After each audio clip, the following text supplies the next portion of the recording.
ఇక డీటెయిల్స్ చూస్తే ఏపీతో పాటు పొరుగు రాష్ట్రాల సరుకు రవాణాకు నిర్వహించేందుకు లాజిస్టిక్స్ కార్పొరేషన్ ఏర్పాటు చేయాలని ముఖ్యమంత్రి చంద్రబాబు నాయుడు అధికారులను ఆదేశించారు. ఓడరేవులు, విమానాశ్రయాలు, రహదారులు, రైలు, అంతర్గత జల రవాణా మార్గాల ద్వారా చేపట్టే సరుకు రవాణాను ఈ కార్పొరేషన్ ద్వారానే నిర్వహించాలని ముఖ్యమంత్రి సూచించారు. సోమవారం రాష్ట్ర సచివాలయంలో పరిశ్రమలు, మౌలిక సదుపాయాలపై సమీక్షించారు. ఎయిర్పోర్టులు, పోర్టుల అభివృద్ధి, మారిటైమ్ పాలసీలో తీసుకురావాల్సిన మార్పులు, లాజిస్టిక్స్ కార్పొరేషన్ ఏర్పాటు వంటి అంశాలపై చర్చించారు. ఈ సందర్భంగా సీఎం చంద్రబాబు మాట్లాడుతూ, రాష్ట్రంలో 20 పోర్టులు, మరిన్ని ఎయిర్పోర్ట్ల నిర్మాణాలకు ప్రణాళికలు సిద్ధం చేసుకుంటున్నాం. ఆపరేషన్ లాగా ఉన్న పోర్టులు, ఎయిర్పోర్ట్ల నుండి పెద్ద ఎత్తున కార్యకలాపాలు జరుగుతున్నాయి.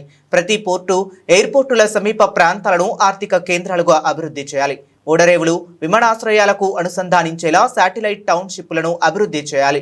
దీనివల్ల కొత్తగా మరిన్ని ప్రాంతాలు అభివృద్ధి చెందుతాయి, ఆర్థిక కార్యకలాపాలు పెరుగుతాయి, తద్వారా సంపద సృష్టి జరుగుతుంది.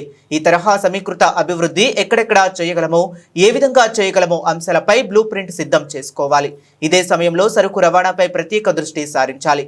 రోడ్డు, రైలు, ఎయిర్ కార్గో, ఇన్లాండ్, మారిటైమ్ కార్గోలకు ఏపీనే కేంద్రంగా ఉండాలి.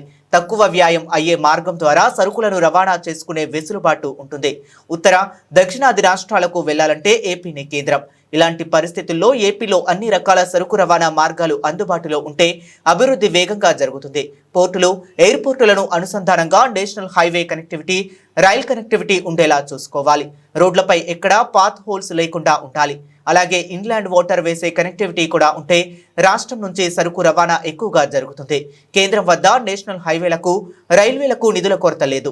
మనం ప్రణాళికలు సిద్ధం చేసుకుని ప్రతిపాదనలు పంపితే వాటిని ఇవ్వటానికి కేంద్రం సిద్ధంగా ఉంది. దీన్ని మనం సద్వినియోగం చేసుకోవాలి అని చంద్రబాబు సూచించారు.